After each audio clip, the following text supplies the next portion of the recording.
Okay, class, we're going to be finishing up this chapter, rounding it off with volume. So volume is the space that's inside of a three-dimensional figure.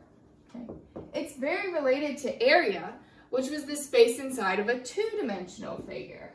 Okay. So area, for example, I could have a rectangle, and the area of my rectangle was length times width.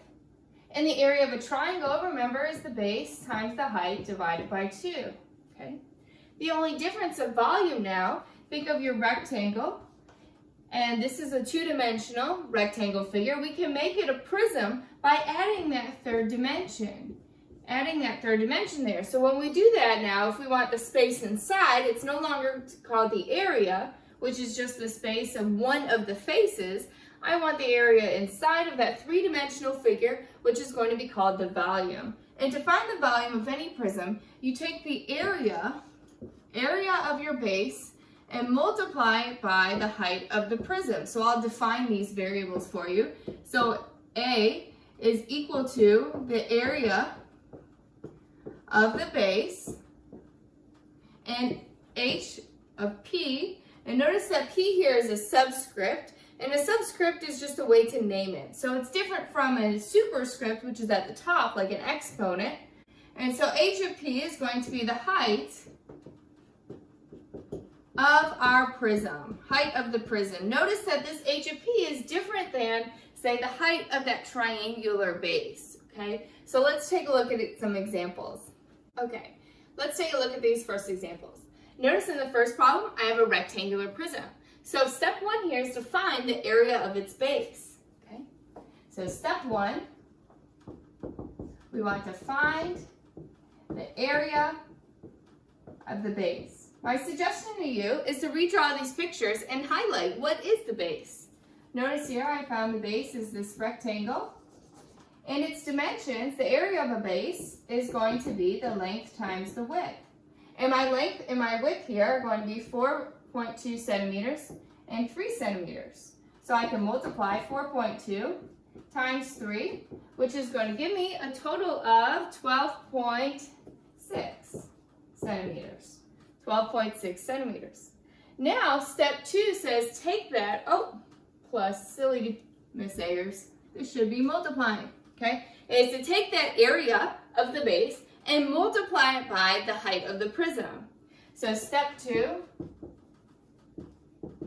is going to be to multiply by the height of the prism. So I'm going to take my 12.6 that I've already evaluated as the height of the base and multiply it by now the height of the prism, okay? And so the height of the prism here is 5 centimeters. Multiply this by 5. And 12 6/10 times 5 is going to be, I want to tell you correctly, 63. 63 centimeters. Now, this is volume. Volume, I'm multiplying 3 things. Notice I've multiplied length times width times, now this was the height of the prism, right? So these are 3-dimensional, so these units should be cubed. 63 centimeters cubed, okay? All right, look at the next one. We want the volume of the area of the base times the height of the prism. Notice here, though, that my base is a triangle. So when I find for step 1, I need to find the area of that triangular base, which is going to be the base times the height divided by 2. Now notice here, how do I know, Miss Ayers, what is the base of that triangle and the height of that triangle? Remember what you're always looking for. You're looking for that right angle. And here it is. They've given it to you. And if they give you the right angle for the top triangle, remember that this top triangle is the same, congruent, parallel to the bottom piece. So that means that this here is also a right angle. And your base and your height always extend off of that right angle. So I know that the base is 6, and if this length up here is 2, that means that this length here must also be 2 centimeters. So I can plug those values in now, that the area is equal to 6 times 2 divided by 2. 6 times 2 is 12 divided by 2. Divided by 2 is going to give you 6.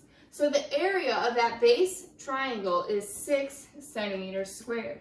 But now, in order to finish this problem, we need to find the volume, which is going to be the area of the base times the height of the prism. I know that the area of the base here is 6 multiply that by the height of the prism. And the height of your prism here is the only number that's not associated with the base, okay? We might know what this third side is, and that's okay. We'll have some extra information here, but what I'm looking at is what value is not connected to the base triangle. It's going to be this 7 here, and it's the height of the prism extends between the two bases, okay? So it connects the bottom base with the top base. So in this problem, this value is 7. 6 times 7 is 42, so the volume is going to be 42 centimeters to the third power, centimeters cubed. In this problem, we're going to be looking at air conditioners. Okay? Air conditioners come with various different sizes. The air conditioner at the school is much, much bigger than the air conditioner that you'll find at your home because there's a lot more space inside of a school building or an office building or a grocery store than there is in the space inside of your home. Okay? So if an AC can cool a room of 1,600 cubic feet, notice that cubic feet, we just discussed that cubic measurements represent volume. If a room has a height of 8, a length of 16, what is the max width of that room, okay? So we're talking about a room here. We know that rooms are rectangular. And so my room here will have a length, my room will have a width, and my room will have a height, okay? And if I multiply them all together, I'll get my volume, okay? Because remember the volume of a rectangular prism, the area of the base, which is the length times the width, and then I'm going to multiply it by the height of my prism, okay, times the height. Now let's plug in what we know. It told me that I have a maximum output here for 1,600 feet. So that's the maximum value that I could use my air conditioner for. And so that's going to be equal to, well, do I know the length? Yes, the length is 16 times, do I know how wide the room is? No, so I'll use a variable W, times the height of the room, which is 8 feet. Plug that in here now. Now look, all I have left now is an equation in which I can solve for W using inverse operations. So let's go ahead and multiply here.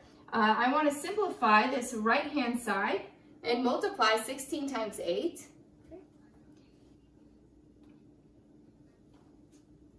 16 times 8 is 128. So now I have 128 W's is equal to 1,600.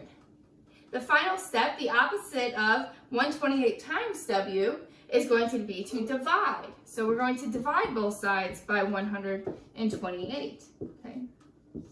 So 128 divided by 128 is 1.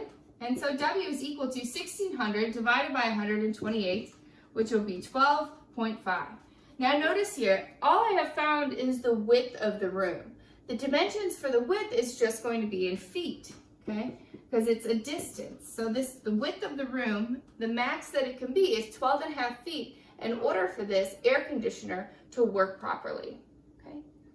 In this last problem, we have a composite three-dimensional figure. So I'd like to find the volume of this ramp here, okay?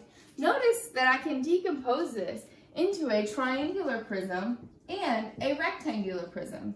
So to find the volume, if I find the volume of the rectangular prism and the triangular prism, add them together, and I'll have my total volume, okay? So let's first find the volume of the triangle, okay? Remember, the volume is going to be equal to the base, which is going to be your base times the height, divided by 2, multiplied by the height of your prism.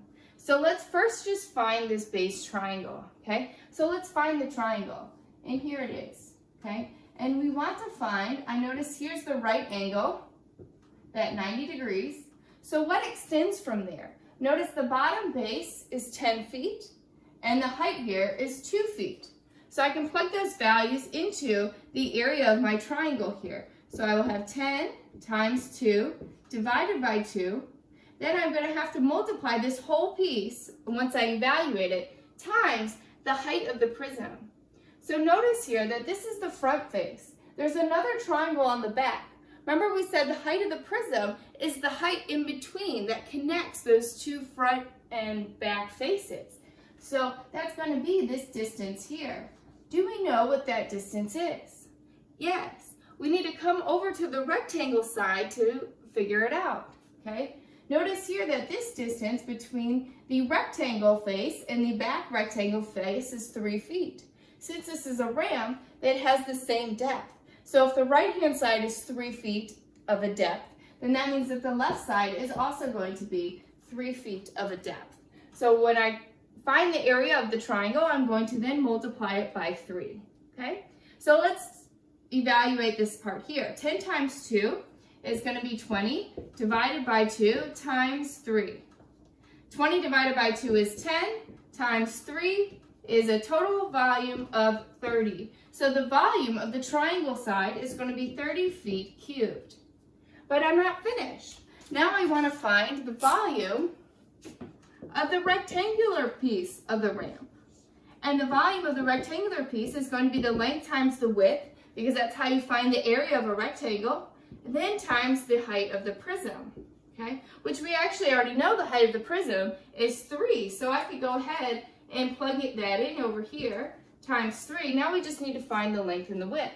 So let's shade in our rectangle here, okay? Notice here that all of the right angles are right, so let's look at this here. I have 6 feet along the bottom, and how tall is it? It is not 3 feet tall. 3 represents just this short depth here, okay? So we want to know how tall it is. Notice that the left side is 2 feet tall. That means that the right side must also be 2 feet tall. So I can plug in now my length of 6 feet multiplied by my width, which here is going to be 2 feet, times the height of my prism, which is 3. 6 times 2 is 12, times 3 is going to be 36. So the volume of the rectangular prism side is 36 feet squared. But I want to know the total volume. So the only thing I have left to do now is to add them. So the volume, total volume, is going to be 30 plus 36 for a grand total of 36 feet cubed. Okay? As always, if you have any questions, please send me an email, call, or text. I'm always here for you. Bye!